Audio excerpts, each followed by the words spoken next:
Welcome into the DNVR Rockies podcast, brought to you by DraftKings Sportsbook. Now, when you download the DraftKings Sportsbook app now, you use promo code DNVR. You make your first deposit and get a risk-free bet up to $1,000. That's with promo code DNVR, only at DraftKings Sportsbook. I am Patrick Lyons. I am Suzie Hunter, and you won't believe the guest we pulled for today. We are joined also by Todd Radom, logo designer, all-around great baseball guy. I'm so excited to just pick your brain for an extended period of time. So good to be with you guys. So good to be with my friends in Denver. Thank you for having me. I can't wait. Yeah, really appreciate you taking out some time to speak with us. Already a contributor on various podcasts. We love hearing you each and every week on the ESPN Baseball Tonight podcast and talk about your fantastic book, Winning Ugly, a visual history of the most bizarre baseball uniforms ever worn. And look, if we're talking about that, there's a couple all-star uniforms and Rockies uniforms that maybe made that list. I don't know. We'll find out, but it's going to be a good time. I think the first question right off the bat is, people know you really well. How does one get into the graphic design, or more specifically, logo design industry? Well, my route was a very unique one. Everybody has their own path toward whatever the journey is. But listen, design now compared to when I was coming up years and years and years ago, design is everywhere. Design is a function of the screens that we have our faces in every day. It's environmental in terms of signage and printed matter and all this stuff.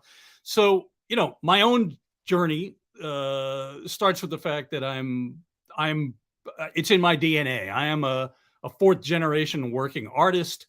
And I've been doing this a long time, but my journey went through art school, 4 years at School of Visual Arts in New York in the 80s. When there was a lot of stuff going on, and I'm still inspired by it and a little frightened by it all these years later. Wait, so you're saying over the years you've seen a change in how much design we see? Is that what I'm gathering? I think that is a very an accurate way to put it. I think a couple of things have happened, particularly in the last 15 years, let's say, since the advent of the iPhone in particular. This whole thing, that little thing that is always on and welded to our hands. I think a couple of things. I think we are all bombarded by logos and brand imagery in a way that we never were before, and we're sort of desensitized to messaging. There is just so much that we have coming at us 24/7. It's not stopping. It's not slowing down. And it was quite different years ago. And it was quite different not that many years ago. And if we chop it up and if we think about our experience as sports fans, for those of us who can remember what it was like going to a game 5 years ago, 10 years ago, maybe 15 years ago or more, our colors are brighter. Our logos move. Our messages are constantly moving. And consequently, what I do for a living and what I write about is quite different from it was not that long ago. Yeah, it's such an interesting point. And the thing that is true for your work, if I'm going to be a critic of it, not in a bad way, but just someone who observes, is that so many of your designs are timeless, right? They don't have that age of, well, hey, that was the 80s, so give Todd a break, or that was the 90s. They're very iconic. It's something that we're used to seeing a lot, and we forget that didn't exist at one point. One of those examples too, if we'll just kind of jump into something, is the Jackie Robinson 50th anniversary logo that we still see today, I think, in various forms for Jackie Robinson Day. But that was something at the 50th anniversary in 1997. I can remember that, very vividly, something that took place in New York at Shea Stadium. And that logo, again, just so iconic. Was that one of the first things that you created that, really kind of took shape as being something that was timeless, or that people first began to say, hey, this Todd Radom kid, he's pretty good? Well, I was there that night at Shea Stadium in April 1997. It's a million years ago, or more accurately, 25 years ago, a quarter century, which is just crazy. And I was part of the design of the 75th anniversary logo this year. So it's a big span. But to answer your question, Patrick, I started working in pro sports design and specifically with Major League Baseball in 1992. And there are a lot of things going on at that particular moment in time. Licensing is exploding. So logos are getting applied to more and more and more stuff. Cooperstown collection, right? Featuring retro logos, if you want to look at it that way, on licensed apparel in particular. That is exploding at that moment. And being somebody that has always, always, always been fascinated with the history of sports, particularly baseball, I kind of had this very well-defined lane to flex my muscles in. So the Jackie logo actually is, 5 years into what I'm doing, which again, in this span of this, this very long journey, I'm already on my way with that, but I still love it. It was worn by every team on the field of play, and it was a very special one. And like I always say, to be associated in any way, shape, or form with Jackie Robinson, even tangentially, is just, it elevates the look of it. Yeah, that's an honor for sure. And and even today, that logo still plays. Yeah, I mean, it kind of, it is one of those logos that I always say, like, simple is hard when it comes to any kind of art form. I know it as a designer, but I suspect that's the case when it comes to music or architecture or fine art, certainly. But in the case of the Jackie logo, the messaging is all there. It's pretty strong. You put that signature there, there's a 50 because that's what it's all about. You got Dodger blue, you've got the years, and boom, you got a logo. It's that easy. Oh, it's that easy. One of the interesting things you brought up about the early 90s is with marketing, you also had this shift of ballparks being ballparks to now, being sponsored and having a name brand. And I can remember not seeing or not remembering as a kid, if you will, a lot of logos for ballparks. And now that's, a lot more common. And again, just beautiful. You've designed, many of them yourself, but I feel like that where that change came about of, well, look, hey, if Enron or Minute Maid is going to be sponsoring the name for this ballpark in Houston, we might as well create a patch, create a logo, and kind of, extend that arm of advertising and marketing, so to speak. I think that's part of it. I also think that just in this larger societal sense, if you think about it, and I'm older than you guys, clearly, I'm just going to get right out with that. I think that the opportunities to, I don't want to use the word exploit, but I will, but to exploit these things for marketing purposes was not a thing. And the concept of nostalgia itself was not necessarily a thing. And ballparks are about nostalgia. I certainly grew up at a time that our ballparks were very utilitarian in a lot of places. The concrete donuts in Cincinnati and Pittsburgh and Philly, and I went to those all, where, they were not a lot of bells and whistles. They were not very romantic. I grew up in New York, going to Mets games and Yankees games. And think about it, Yankee Stadium, the original version of Yankee Stadium, opened in 1923. By the 70s, it was kind of falling apart. It was falling apart. And Yankee Stadium was renovated. But it was renovated in a way that made it look like 1976. So I think what I'm trying to say is that our concept of remembering things, of embracing these things, we were not as sentimental years ago, and we certainly are now. And it's nice to celebrate things that bring us together, and ballparks would be a prime example of that. That's so sweet about, how sentimental baseball really is. But I am a little bothered that you said that the vet doesn't have bells and whistles, or didn't have bells and whistles, because it definitely had a jail, and that is some prime stuff right there. I can remember two things in particular that I'll convey about the vet, which, Susie, being a Philadelphian, and we've talked about this before. I'll take it from the very end. going to a Phillies game in the final weeks of the final season at the Vet. So I guess that's 2003, I think it was. And going into the men's room, and there are like electrical wires hanging out of the walls. They deferred maintenance, knowing that the place was going to go bye-bye very soon. And one of my, what I would call a primal baseball memory, just getting right down to it, was being at the 1993 World Series at the Vet, sitting up in those 700 seats for Game 4, 15-14, Blue Jays Phillies. I've been around angry people over the course of my life. I grew up in the New York area, let's face it. And that could have been the angriest group of people I've ever been around in my life, and I survived it.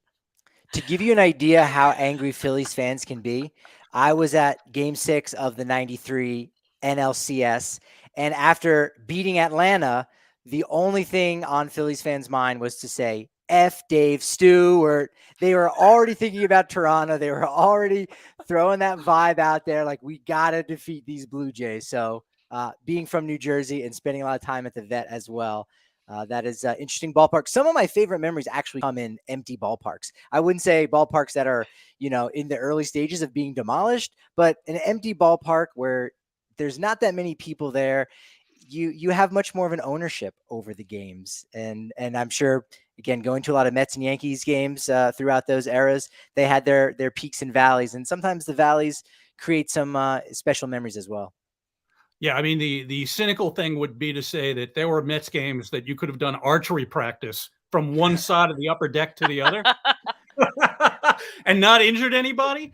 But I think you got it. I mean, it's absolutely true. And Suzie, you and I talked about this last season when you did your epic ballpark tour to beat all ballpark tours.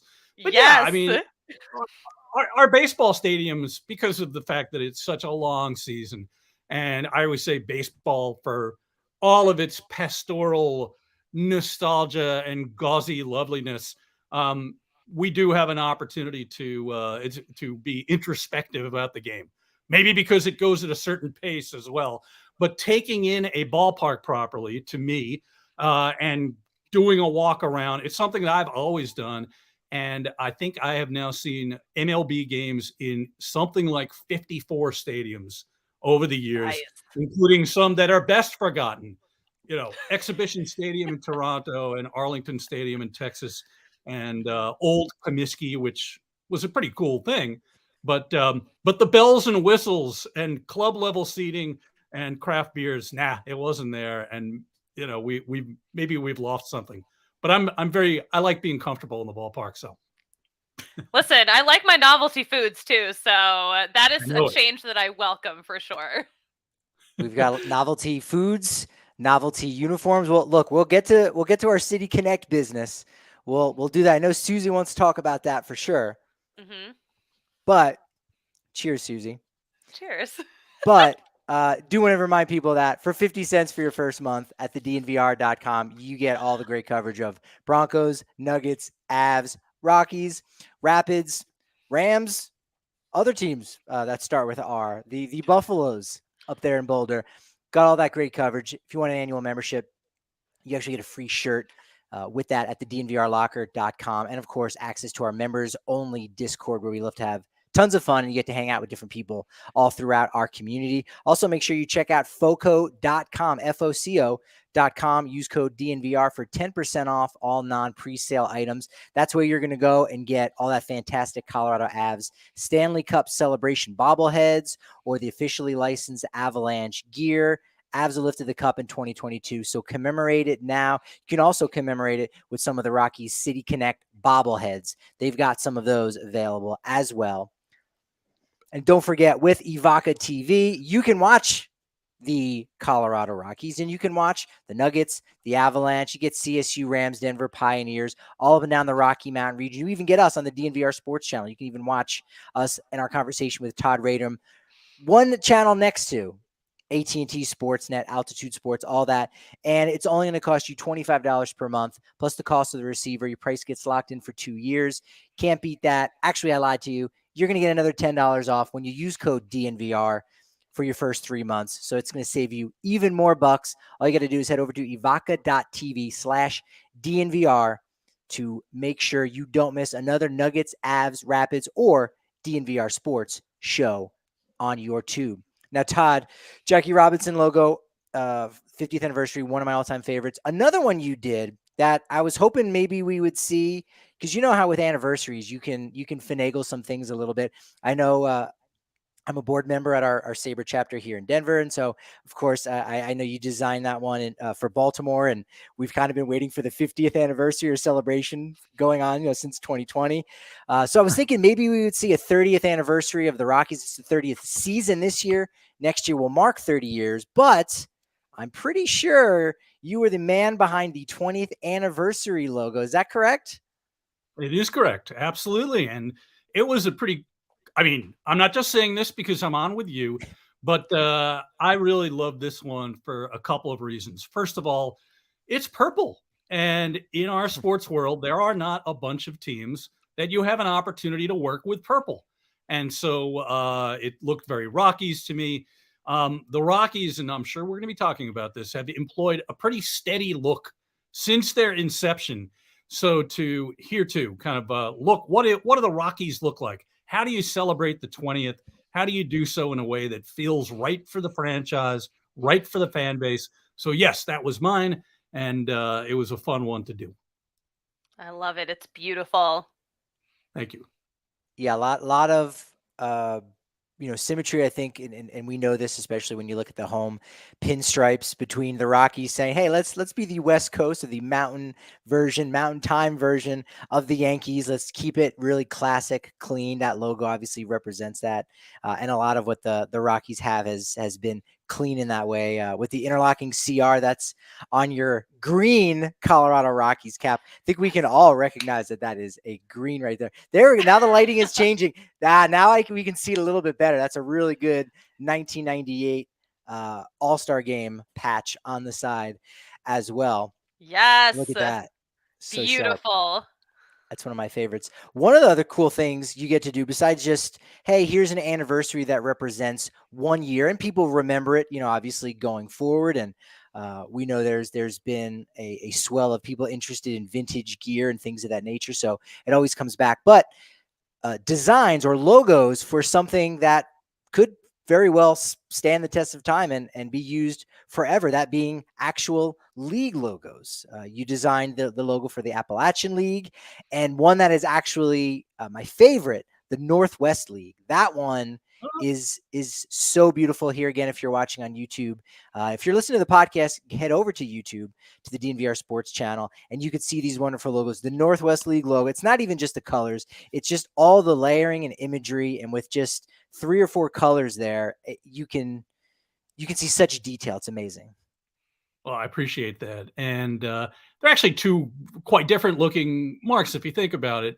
The Appalachian League has some frills and heraldry and ribbons and, some of that great stuff that ties in with the history of the game. But the Northwest League, the mandate was really to create something clean, more contemporary, perhaps super digital first. Look at it that way. The colors, not unlike using Rockies purple, something a little bit liberating, a little bit different, and really reflective of the area. So both cool logos, and all of the tumult in the minor leagues these last couple of years makes me smile to see those logos. Yeah, for sure. I'm a big minor league girl, but when you say a logo that is digital forward, what does that mean? What goes into making something that is digital friendly as opposed to maybe how you did things like 15 or 20 years ago? It's a great question. And what I will always say with that would be, as sports fans in particular, we see our colors in a bit of a different way than we did a couple of years ago, even, right? Think about your ballpark or arena experience and think about what LED lights bring to things that wasn't in the picture. Everything is so much brighter, so much cleaner. And as I said before, our logos move and peel apart in a way that they did not 10, 15 years ago. My standard line, Susie, that I always use is 20 years ago, the bulletproof test of a sports logo would be, what does it look like in one color on a fax cover sheet, right? Because it it had to hold up. Or, as always, and Patrick, you showed the embroidery version of that Rockies 20th mark. How does it embroider? Because, it could take on a different form.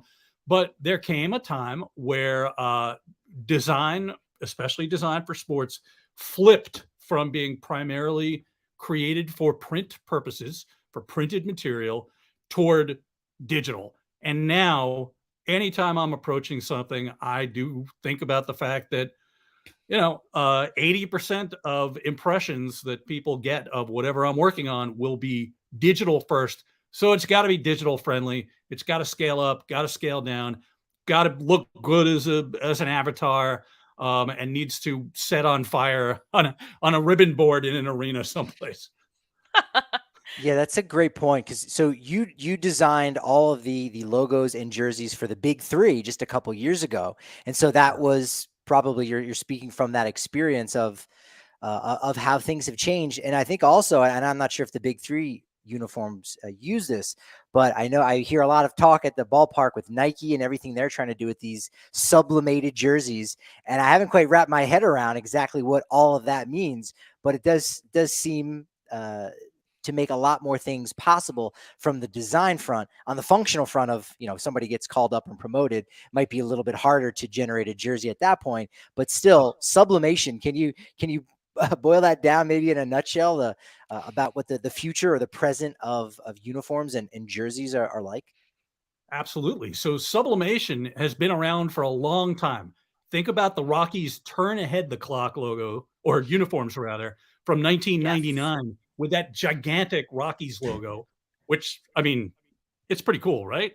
I love that one. Yeah, I mean, I remember, again, being out there just about a year ago this week for All-Star, and people walking around in that, and it's a pretty awesome look.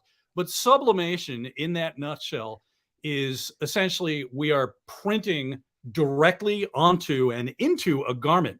So it's pigments that get baked into the garment, which means you can achieve color accuracy and detail in just an unbelievable way, and it will never fade, or it's never going to degrade in any way, shape, or form.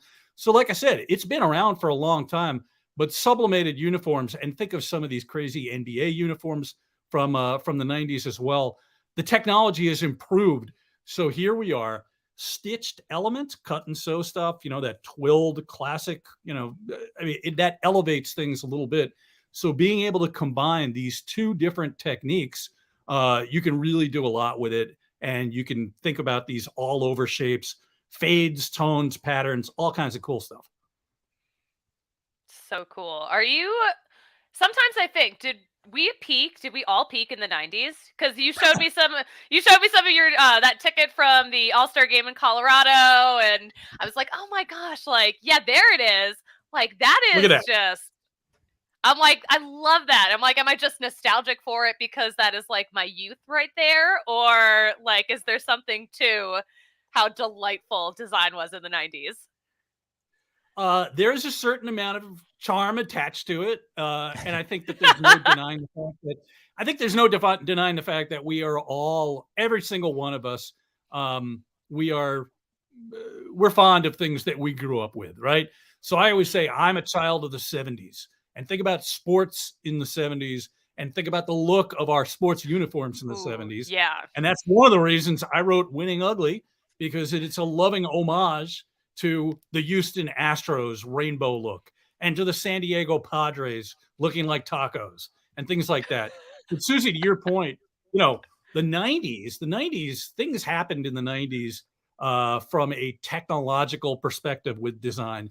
Basically, all of a sudden, us designers, we could go to a candy store and eat the entire store. We had software, and we were able to do 6 outlines around a logo and use 15 different colors and grade 8 things.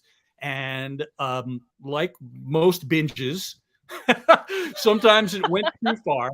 But there is, like I said, there is no denying the fact that there is warmth and charm and humanity involved in some of these things that everything is think about our logos right now, maybe not so much in sports, but think about how everything is sort of devolved. You walk into an Apple store and everything is gray and white for the most part, and their logo is what it is. Think about fashion brands that are devolving their logos from something very perhaps crafted and recognizable to just a series of letters, right? Without much color being involved. And yeah, like we want a touch of humanity in all this stuff, and we're not really getting it these days for the most part. Oh, interesting. I didn't think of it that way. Yeah. We actually had a comment from someone in our chat talking about, Paris Fashion Week as a joke, but that stuff will slowly trickle into what we see. It might be more like 10 years maybe from something to first appear there before it to go to the mainstream before somebody like MLB or someone else. Like, is there a chance like that is legitimate and that does happen over time, or not as much?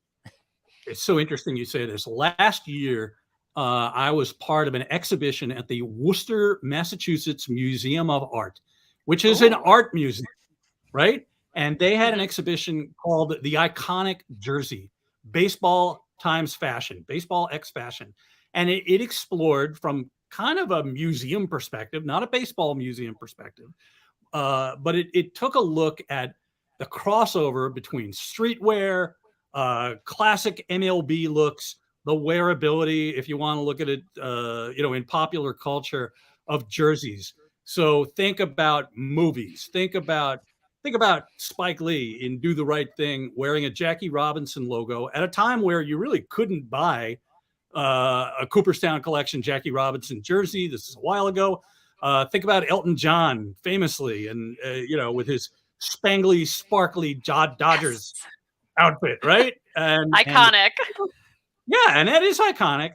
And I mean, like the runway stuff, it's unapproachable. Regular people don't dress like this, right? But thinking about fashion forward and how streetwear has really influenced fashion, high fashion, haute couture, in a big way, particularly in the last 5-10 years. I think it is merging together in a way that perhaps was unimaginable not too long ago. That's a pretty solid segue for yes.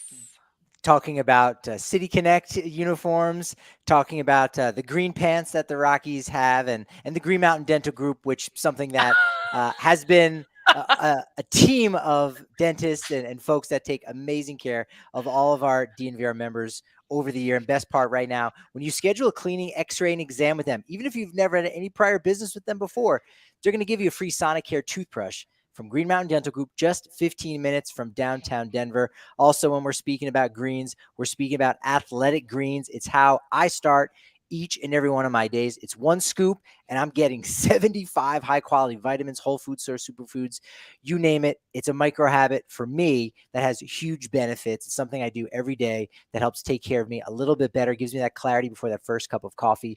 And right now, they want to hook you up with a free 1-year supply of immune-supporting vitamin D and 5 free travel packs with your first purchase. All you got to do is visit athleticgreens.com/ROC. It's the first 3 letters of Rockies. Again, athleticgreens.com/ROC to take ownership of your health and pick up the ultimate daily nutritional insurance.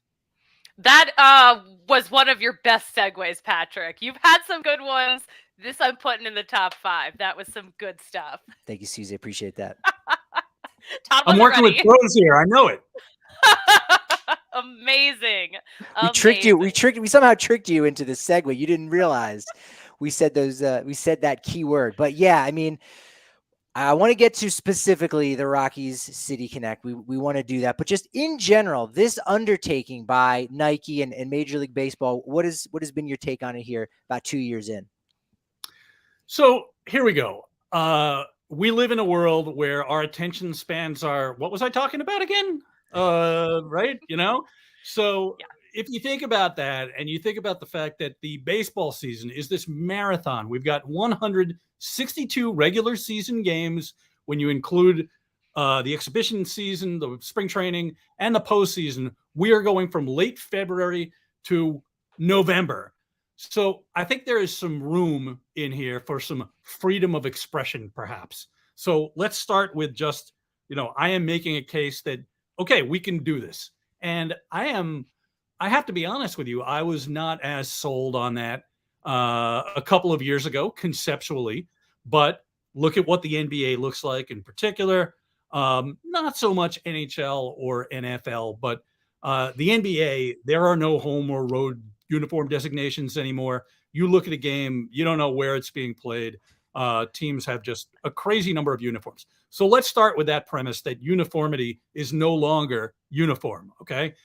So then we get into City Connect and 12 teams in, I believe, 16 teams in, 16. Anyway, whatever it is, we would probably, the three of us agree, and anybody listening, that some of these are better than others. We come to the table with some biases. Okay. So let me get into some specifics here. When I see the Boston Red Sox out there looking like minions,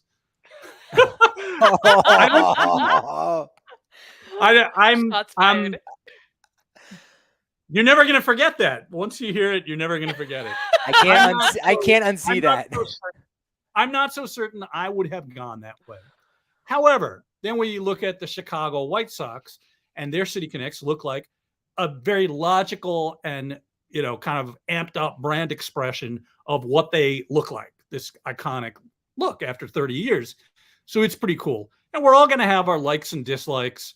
And I heard somebody, I was talking to somebody in their 20s who lives in Chicago, huge baseball person, fan, saying, and a she also, like, Wrigleyville is not even a neighborhood. It's kind of contrived. They could have done so much more. So anyway, we look at all that, and then we can jump into the Rockies. And I'm just going to say it. I really like what the Rockies have done because for many reasons, but green pants, definitely going out on a limb over here. White belts takes me back to the 1980s, maybe a little some friends going disco dancing or something.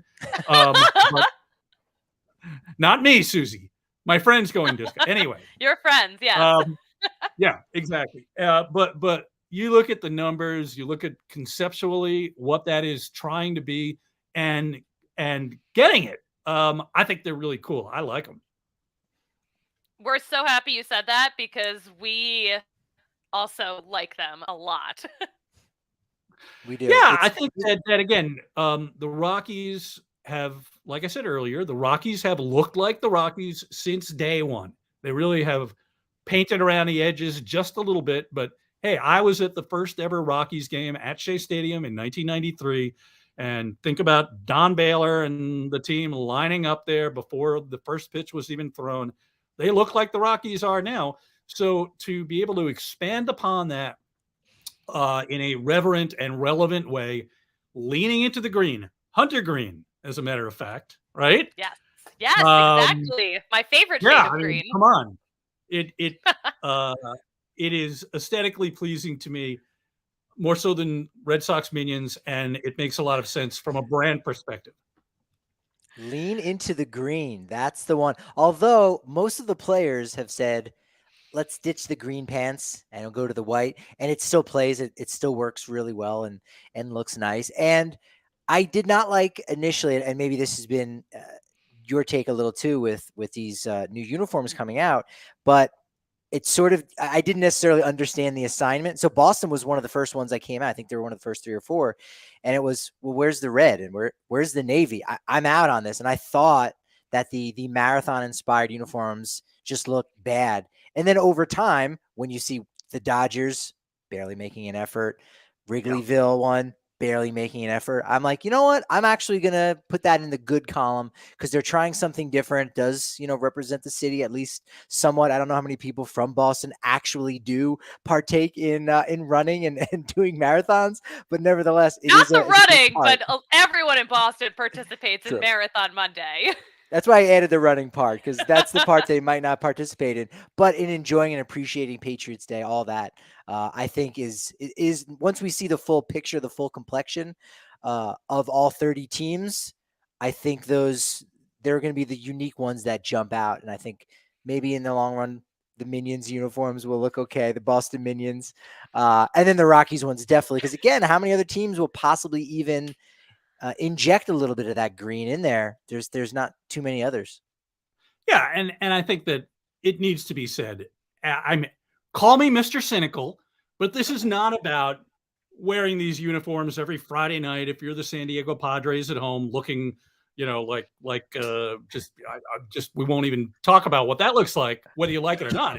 It's vivid, but this is about retail sales, and it's about extending a look, right? I mean, that's what it's all about. And so, if you are Nike, and I think it's Reebok has the exclusive rights to the Boston Marathon, this may be a little guerrilla marketing on, associating yourself with an event that kind of crashing the party in a little bit, maybe in a big way. But Patrick, to your point, I am, like many people, fascinated in thinking about what do the Yankees do? The famously serious, austere New York Yankees who don't wear names on their uniforms, either at home or on the road. When the Turn Ahead the Clock program came about in 1999, apparently MLB officials went to George Steinbrenner and said, we want to do what the Yankees are going to be wearing in the year 2021. And he said, what do you mean? We're going to be wearing this. So they did not participate. I mean, but they're not wrong. Those uniforms haven't changed. No, absolutely right. And so what is a team like the Cardinals, a more traditional fan base? Suzie, being and Patrick too, being from Jersey, like what are the Phillies going to do? They could do a lot of things, actually.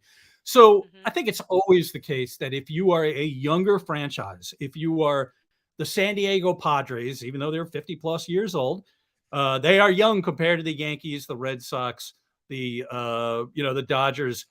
You can take some chances that some of those old school franchises and fan bases that appreciate the old school are not going to take. For the Yankees, a friend of mine, Kevin Henry, from Call to the Pen, wrote about what it could possibly look like. And so spitballing ideas with him, and my dad, who's a Yankees fan, thought, well, you could do similar to what the White Sox did, where you have an all navy uniform with white pinstripes. You could do something like that. But I thought, what are some other colors that you could bring in as accents?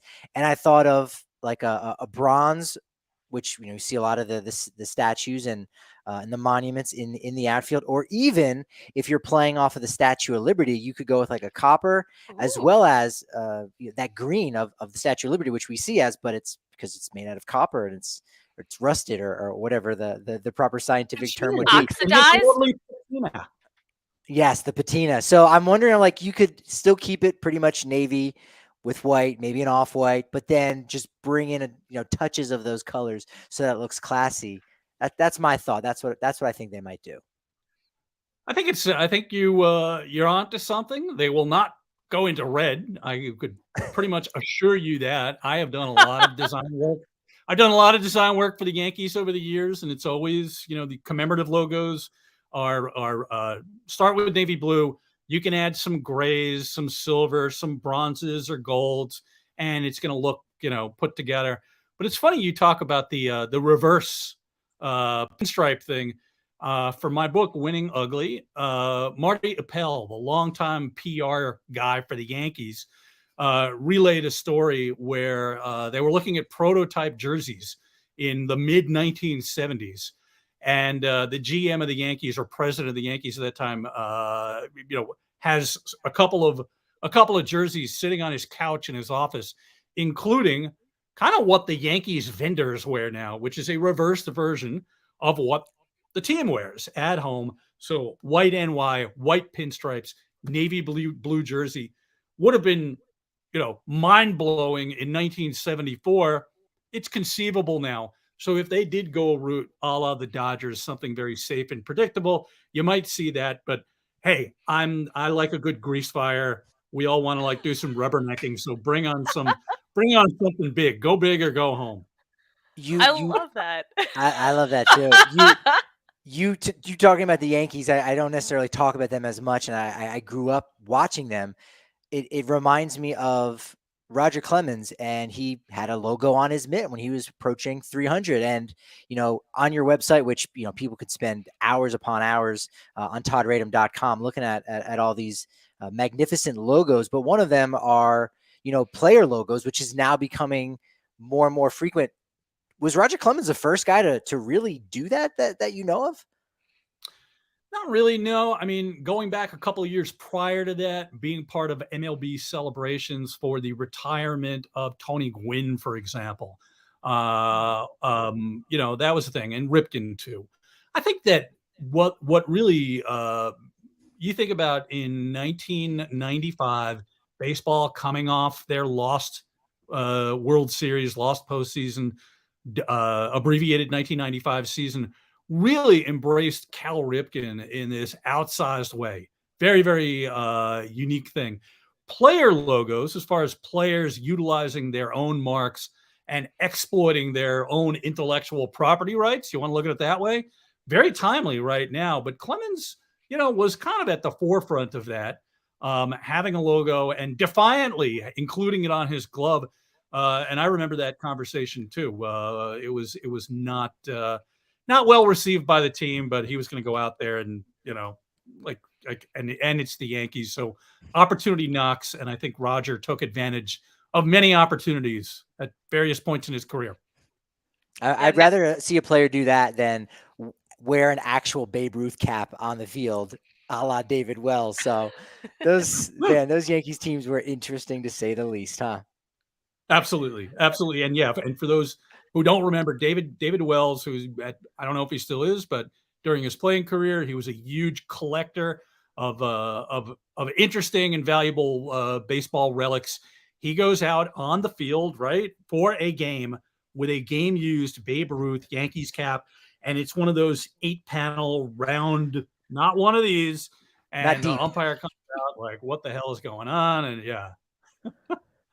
Hey, it's a Yankees cap. It was a Yankees cap, just chaos. Not the one that anyone else was wearing. Absolute chaos. Very on brand for David Wells, too, in a great way. Yes. You know what? Branding is everything now. He's just a trailblazer. Yeah, absolutely. And talk about our own personal brands, and this leans into, again, with athletes as well. Athletes being the stewards of their own brand. They are, in such a giant way. Look at Tom Brady. And how his TB12, what that logo is like, how it gets extended to other things. I mean, being this gigantic version of that, but now with college athletes being able to exploit their own personalities and brands, this is something we're going to be seeing more and more and more of. Have you got any requests for player logos at the college level, or they haven't worked its way through the pipeline just yet? Not at the college level, no. You know what? I will say I worked several years ago with Dave Winfield on his personal logo, and Dave is a terrific guy, a guy who a really interesting guy, does a lot of stuff. I mean, he was baseball's most highly paid player in the 80s, but works for the Players Association now and is very mindful of his public image. And that was a great project, and certainly, some nostalgia involved, and, knowing who he is as a human being and all that stuff. But no college athletes have come to me. I think it'd be a pretty cool thing to work on if it could all work out. But, what is, and Susie, you alluded to it earlier, what stands the test of time? Patrick, you said it too. These things seem destined to kind of come and go in a hurry. Yeah. I think that's true. We're just scratching the surface with all the NIL stuff. We'd be remiss if we didn't throw a couple of the Rockies minor league affiliates, some of the uniforms out there that I know Susie was excited to. We'll throw up an Albuquerque Isotopes uniform, and I'm sure you know the history. It still blows my mind. I still have to remind myself that when I look at the word mark of Isotopes, that it is literally the Simpsons font, and I have to remind myself of that. It's amazing, and how could you not go that route for this team that's called the Albuquerque Isotopes? And I remember the Albuquerque Dukes, great visual identity in their own right, longtime Dodgers farm team at that time. But I mean, look at this. The minor leagues are all about fun. We all know this. And this is fun personified from the name of the team right down to the execution. Come on. Yeah, they nailed it. They really did. Yep. They have fun all around the ballpark as well, too, because they've got various Simpson characters sitting on benches, and, the boys' room is Homer and Bart on it, ladies' room, Maggie and Lisa and Marge on it. So it's really fun. But Suzie, I know has been waiting patiently here all show for her big moment. Yes. Well, speaking of, we've talked so much about nostalgia. I feel like the Hartford Yard Goats uniform hits that on so many levels, with the Whalers colors and even down to the font being the font used for the train line that went from New Haven to Hartford and New York. What did you think when this uniform and logo came out just a few years ago? Yeah, so here we go. I'm taking a drive up 84 to Hartford, where all that traffic gets all tied up with 91 and 84.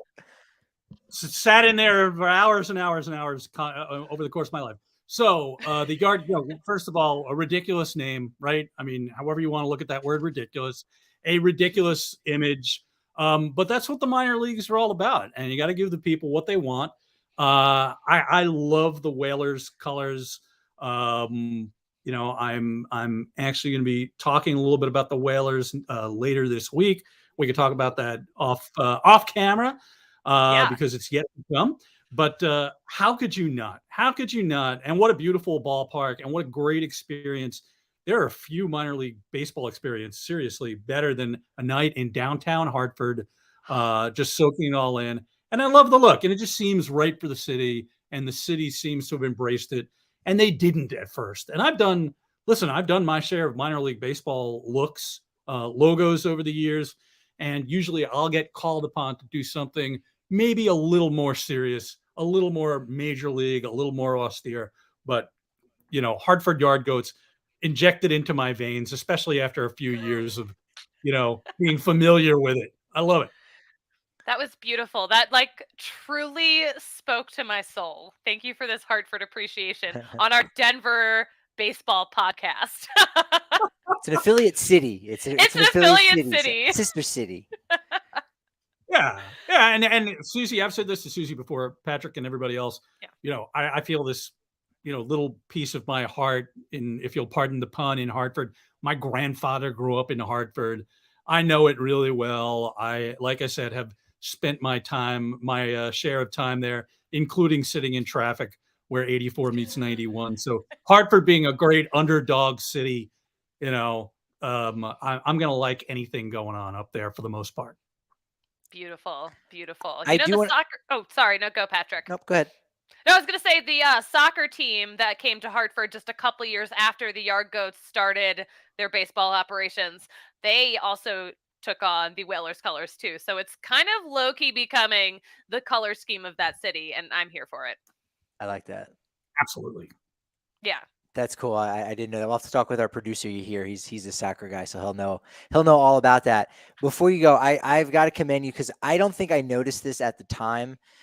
Did notice the World Baseball Classic logo, and again, hey, it's in the news right now. It kind of is a lot more official. It's coming back here in 2023. But at the time, I did not realize not just that you had designed these, but that there was a logo for each city. And oh my God, I want to plaster my walls with these like wallpaper. I want them everywhere. They are so beautiful. Oh, thank you so much. World Baseball Classic is very special because it's one of these unusual projects that I was there at the inception. So I started working on the identity of the overall thing back in 2004. I remember it distinctly. It was over a lunch at the All-Star game in Houston.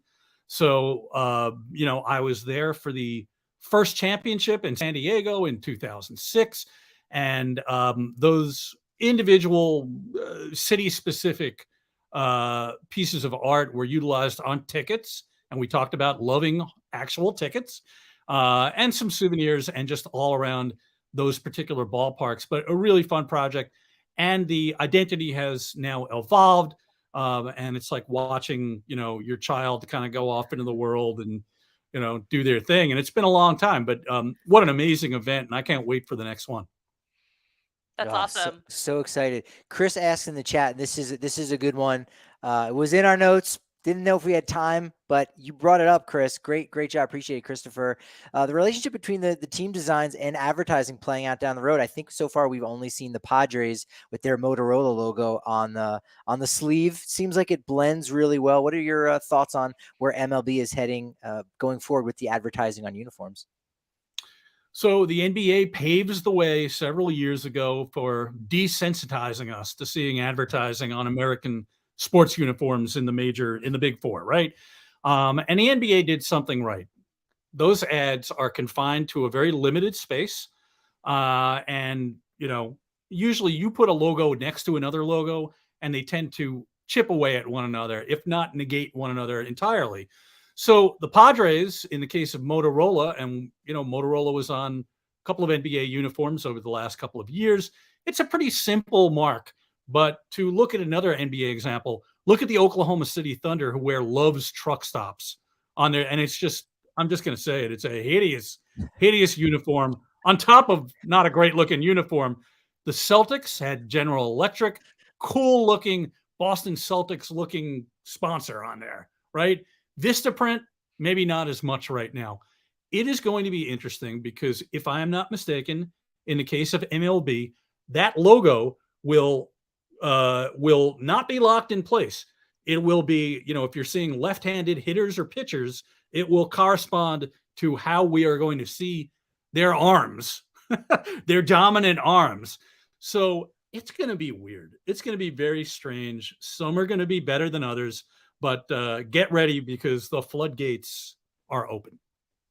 Ooh. And you just mainly don't like the OKC Love's truck stop because you're more of a Pilot Flying J kind of guy, right? Is that really where it is?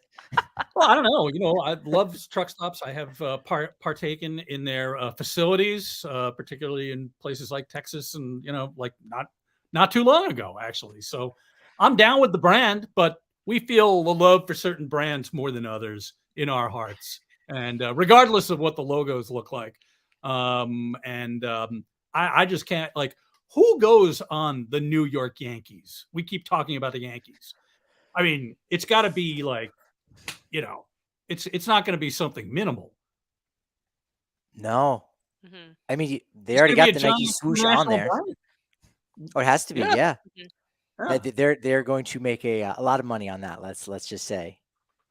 And by the way, I think the two of you should be sponsored on the Rockies uniforms. I could actually make a sleeve patch with Susie and Patrick, get some drawings of you guys. We could, I could be on that. We need to make that happen. We need to be on Rockies uniforms because we're clearly the heart and soul of that team. You're pulling my arm here, Todd. I'll do this favor for you. I'll allow you to do that for us and for the Rockies. I'll do you that favor. I got you, Todd. I'm on it. That would be fun. Todd, thank you so much for your time. Take a second to plug away anything. I know you also volunteer for Baseball Assistance Team, an organization dedicated to assisting members of the professional baseball community who are in need. And I know that's one of the many different things that you do outside of graphic design, podcasting, and all the other wonderful hats you wear. Yeah, I thank you for mentioning BAT. Great organization, all part of the baseball community. And I am lucky to be part of the baseball community for many years. But to plug the more crass commercial endeavors, as you referenced earlier, Patrick, toddradom.com, which is my work. Hit me on the socials, on Twitter, on Instagram, at Todd Radom, TODDRADOM. Co-author of Fabric of the Game, the stories behind the NHL's names, logos, and uniforms, with my buddy Chris Creamer of sportslogos.net. And that book is still flying off the shelves almost 2 years after publication. So writing,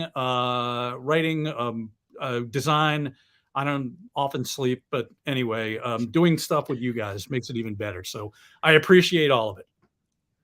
We are so grateful that you came on to chat with us. We are obviously both huge fans of yours. So again, thanks for taking some time to hang out with us crazy kids.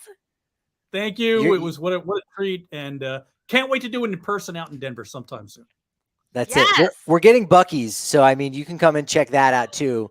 If we're talking about truck stops and places to go, yeah, Colorado's moving up in the world. I'm first now, in and out. We're going to extend this another 30 seconds in saying that I am my wife is a Texan, so anytime we are in Texas visiting family, we will walk around Buc-ee's and just soak in all of it for for a half an hour and just bask in the weirdness and goodness too, actually. So yeah, now, I'm a Buc-ee's stan for sure. So I love that this is a Buc-ee's friendly podcast. Buc-ee's, if you're listening, you're welcome to sponsor us. Hit us up. That's it. Yeah, if you want to put Todd's logo of us on your employees' uniforms, look, we'll make it happen. But now when you go to Colorado, you got to go to Coors Field. Now you got to go to Buc-ee's. And when you go to toddradom.com, you can get all kinds of prints of some of the stuff you saw here on the podcast today. You can also pick up the NHL book, which is fantastic, and also the baseball book, Winning Ugly. You can get that signed, too, also on toddradom.com. Want to point that out. So that's not shameless because I'm saying it. Well, thank you. I appreciate that. And co-branding is everywhere. So it takes a community here. There we go. Yes. All right. Follow him on Twitter at Todd Radom. We are at DNVR_Rockies, at Patrick D. Lyons for me on Twitter. I am at the Suzie Hunter on all platforms. And you know what they say about momentum? It's only as good as your next show. So we'll talk to you then.